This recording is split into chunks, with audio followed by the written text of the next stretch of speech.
Sprayed sheet അല്ല, മനുഷ്യനാണ് ഒരു വികാരജീവി. ഇത് മനസ്സിലാക്കിയെടുക്കാൻ എനിക്ക് കുറച്ച് സമയം വേണ്ടി വന്നു.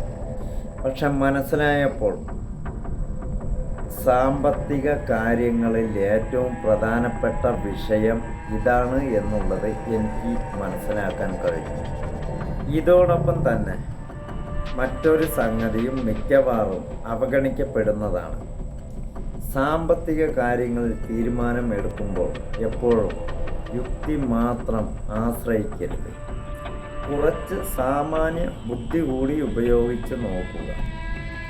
യഥാർത്ഥത്തിൽ സാമാന്യ ബുദ്ധി ഉപയോഗിക്കുക. അതോടൊപ്പം നിങ്ങളെടുത്ത തീരുമാനം കൂടുതൽ കാലത്തിൽ നിലനിൽക്കാനും സാധിക്കും. അങ്ങനെ നിൽക്കാൻ കഴിയുന്നതാണ് ധനകാര്യങ്ങളിൽ നിയന്ത്രിക്കുന്നതിൽ സർവപ്രധാനം. ഞാനിത് പറയുന്നതിൻ്റെ കാരണമായി ഒരു വ്യക്തമായിട്ടൊരു കഥ പറയാം.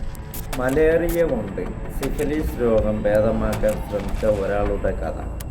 19-ാം നൂറ്റാണ്ടിലെ മനഃശാസ്ത്രജ്ഞനായ ജൂലിയസ് വാഗ്നർ ജോഗറിന് 2 അപൂർവമായ കഴിവുകൾ ഉണ്ടായിരുന്നു.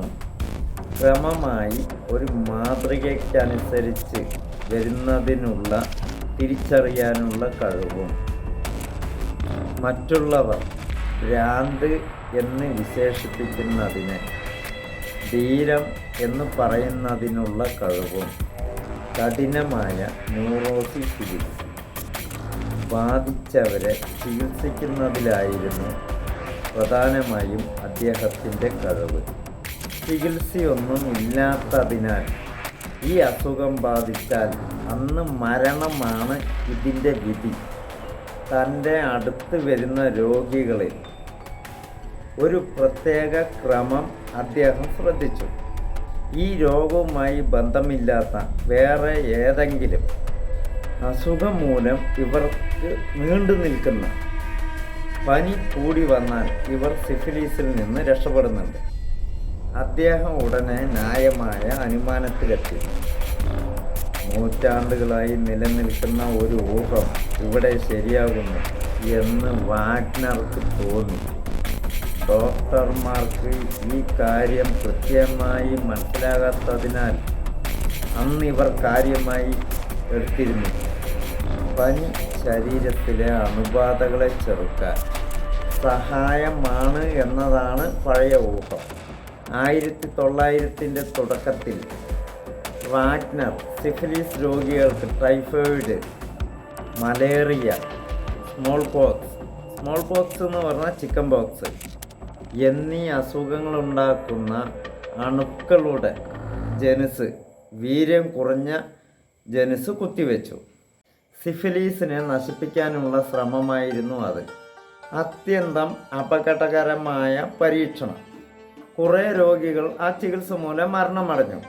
അവസാനം അദ്ദേഹം ശക്തി കുറഞ്ഞ മലേറിയ ഉണ്ടാക്കുന്ന അണുക്കളിൽ എത്തിച്ചേർന്നു. അതിശക്തമായ പനി ഉണ്ടാക്കുമെങ്കിലും ഇതുമൂലമുണ്ടാകുന്ന മലേറിയ പിന്നീട് ചുന്നൻ കൊടുത്ത് ഭേദമാക്കാൻ പറ്റുന്നതായിരുന്നു. പരീക്ഷണങ്ങളും മരണങ്ങളും അനവധി നടന്നെങ്കിലും അദ്ദേഹത്തിൻ്റെ ചികിത്സാ ഫലങ്ങൾ കണ്ടു തുടങ്ങി. മലേറിയ തെറാപ്പി കൊണ്ട് ചികിത്സിച്ച 10-6 പേർ സുഖം പ്രാപിച്ചതായി അദ്ദേഹം പ്രസ്താവിച്ചു. ചികിത്സയൊന്നും നൽകിയില്ലെങ്കിൽ 10-3 പേരാണ് രക്ഷപ്പെടാറുള്ളത്. 1927 അദ്ദേഹത്തിന് നോബൽ സമ്മാനം ലഭിച്ചത്. ആ സംഘടന അദ്ദേഹത്തിൻ്റെ സേവനത്തെപ്പറ്റി പറയുന്നു. വാഗ്നർ ജോഗറിൻ്റെ സേവനകാലം മുഴുവൻ അദ്ദേഹം പ്രധാനമായും ശ്രമിച്ചത് പനിയുണ്ടാക്കിയിട്ട് മാനസിക രോഗങ്ങൾക്ക് ചികിത്സിക്കുക എന്നതായിരുന്നു.